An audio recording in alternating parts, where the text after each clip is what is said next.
अनचाहे डर, बुरे सपने से बचने के लिए और पॉजिटिविटी पीस पाने के लिए कितने देर तक किस दिशा में बैठकर करें ओम का जाप, आइए जानते हैं पंडित जी से। बताएं पंडित जी। देखिए, मैं तो कहता हूं कि ओम का जप अहर्निश करना चाहिए। अहर्निश, जब भी आपके पास फुर्सत हो तो मन में ओम चलता रहे, कौन देख रहा है। अच्छा हाँ, एक बात और बताना भूल गया था, मैं अब बता रहा हूँ। जप जो होता है वो 4 प्रकार का होता है। जप कितने प्रकार का होता है? 4 प्रकार का। पहला होता है बैखरी। बैखरी माने बाणी बोल करके, जैसे हमने कहा जप में ओम ओम ओम ओम ओम, इसका नाम है बैखरी। और दूसरा होता है मध्यमा। मध्यमा जप किसे कहते हैं? इसको दूसरा नाम उपांशु भी है, जिसमें होठ हिलते हैं, ओम ओम ओम ओम ओम ओम ओम, ऐसे, इसका नाम क्या है? मध्यमा। और तीसरा नाम है पश्यति।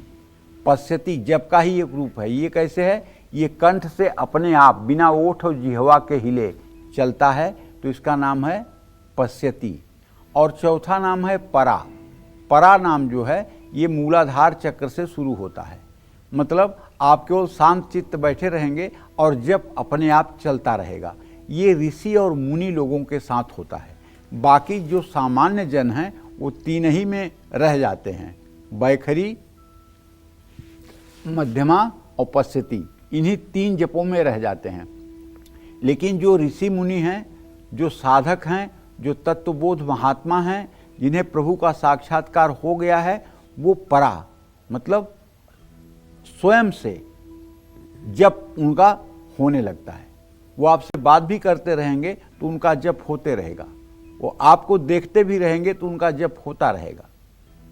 अगर आपका भी मन अशांत रहता है, नींद नहीं आती है, घर या बाहर आप हमेशा तनाव में रहते हैं, तो सोने से 10-15 मिनट पहले अपने कमरे में उत्तर दिशा की ओर मुंह करके अपनी सांस पर ध्यान केंद्रित करते हुए आपको कम से कम 21 बार ओम का उच्चारण करना चाहिए।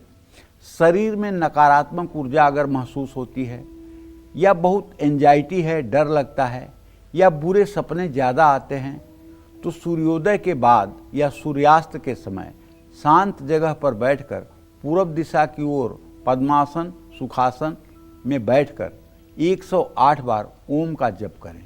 इसके साथ ही ओम ऐं ह्रीं क्लीं चामुंडाय विच्चे नमः या ओम नमः शिवाय का भी मंत्र जप कर सकते हैं। इससे आपके चारों ओर का वातावरण शुद्ध हो जाएगा। अनचाहा भय और शंका से मुक्ति मिलेगी, आत्मविश्वास भी बढ़ेगा। लेकिन अगर आपको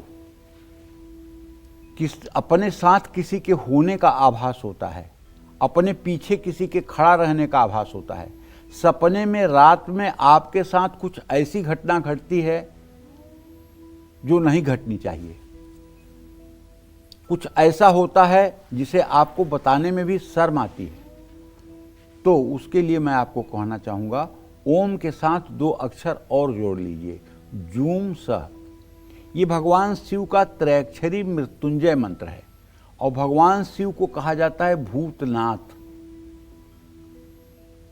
तो अगर आप इस मंत्र को श्वास पर जप करना शुरू कर दें, ओम से श्वास को नाभि तक ले जाएं और जूम सह से श्वास को बाहर आने दें, और ये प्रक्रिया 24-24 मिनट सुबह शाम करें, तो ब्रह्म राक्षस बेताला कुष्मांडा भैरवादय, ब्रह्म राक्षस, कुष्मांड, भैरव, जितनी भी प्रकार की बाधाएं हैं, वो सारी बाधाएं आपकी 40 दिनों के अंदर समाप्त होती नजर आएंगी।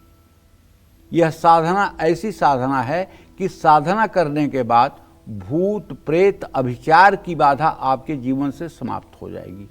तो कहने का आशय यह है कि अगर आप ओंकार का जप कर लेते हैं तो किसी प्रकार के भूत प्रेत तंत्र मंत्र अभिचार की बाधा आपके ऊपर नहीं आएगी। अगर उसमें आप जूम सह जोड़ लेते हैं तो आप अकाल मृत्यु से सुरक्षित हो जाएंगे। जय मां विंध्यवासिनी।